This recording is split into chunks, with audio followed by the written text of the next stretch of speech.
Hello नमस्कार दोस्तों। पशु परिचर की नेक्स्ट सीरीज में आपका हार्दिक स्वागत व अभिनंदन।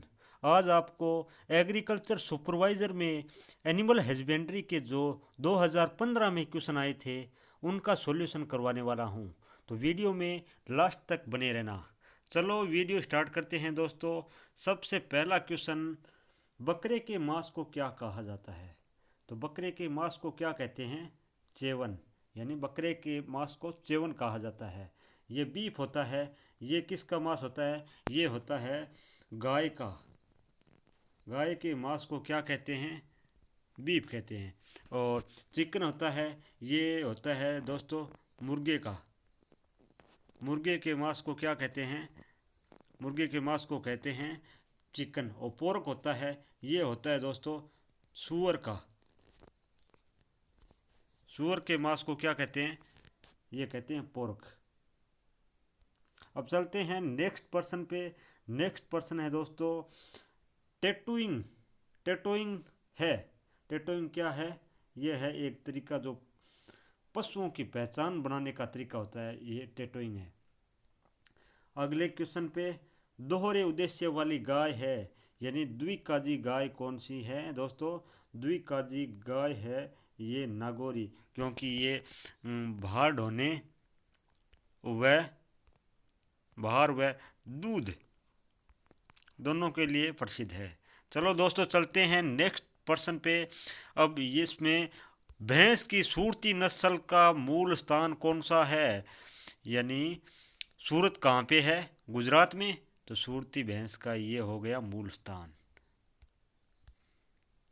अब आगे प्रश्न दे रखा है, निम्नलिखित में कौन सा विषाणु जनित रोग नहीं है? ये निमोनिया है ना, ये बैक्टीरिया जनित,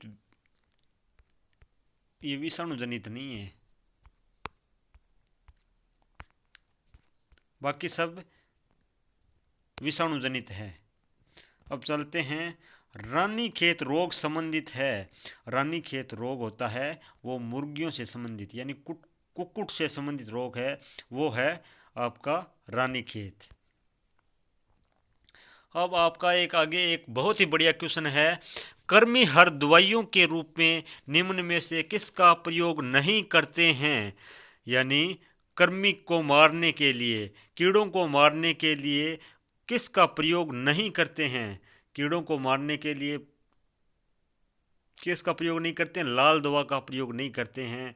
यानी पाइपेरेजिन का किया जाता है, थायोबेंडाजोल और फेनबेंडाजोल, इन तीनों का प्रयोग कृमि कृमि हर के रूप में किया जाता है। अब चलते हैं नेक्स्ट पर्सन पे दोस्तों। ये बहुत ही अच्छा प्रश्न, सवाई चाल व तेज दौड़ने वाले बैल कौन सी नस्ल के होते हैं? सवाई चाल दोस्तों कांकरेज नस्ल, कांकरेज नस्ल होती है। इनके बैल तेज दौड़ने व सवाई चाल के लिए प्रसिद्ध है। सवाई चाल।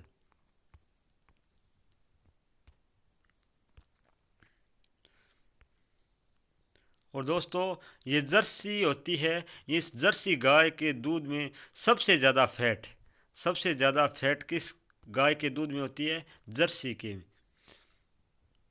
अब चलते हैं नेक्स्ट पर्सन पे।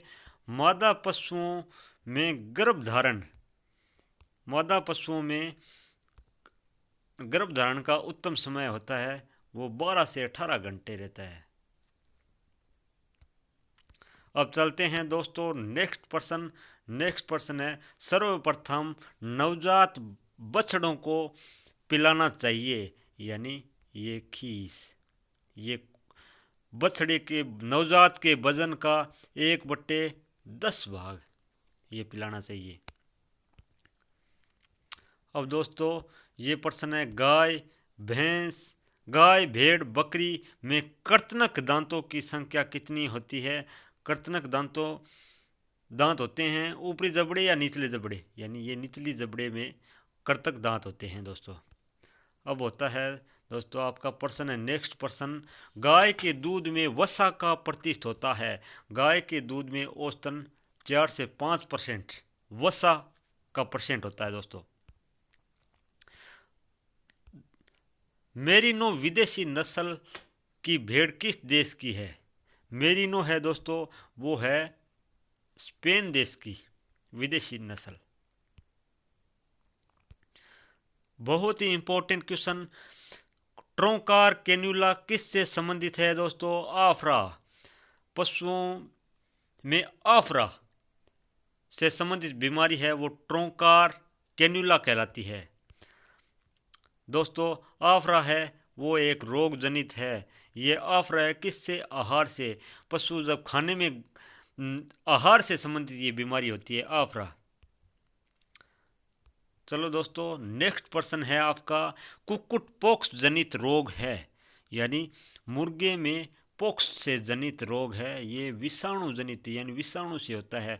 और कुक्कुट का एक बहुत ही मुर्गियों का बहुत ही खतरनाक रोग है, वो रोग है रानीखेत, जो कि विषाणु की वजह से होता है।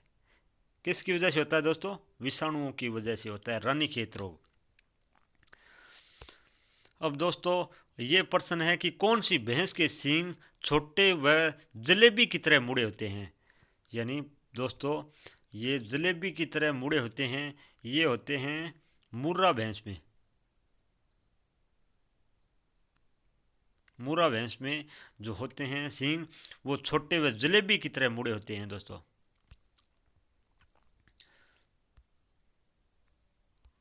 पशुओं में आंतरिक परजीवी मारने के लिए कृमिनाशक दवा पिलानी चाहिए। ये कृमिनाशक दवा होती है दोस्तों, ये वर्ष में 2 बार पिलानी चाहिए।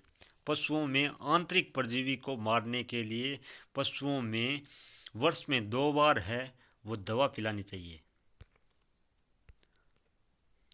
तो उम्मीद करता हूँ दोस्तों कि प्रश्न बहुत ही इम्पोर्टेंट थे, वो आपको बहुत अच्छे लगे होंगे। और इसी ही आने वाली सीरीज से जुड़े रहने के लिए चैनल पे बने रहिए व कमेंट करके बताना कि आपके कितने क्वेश्चन सही हो रहे हैं।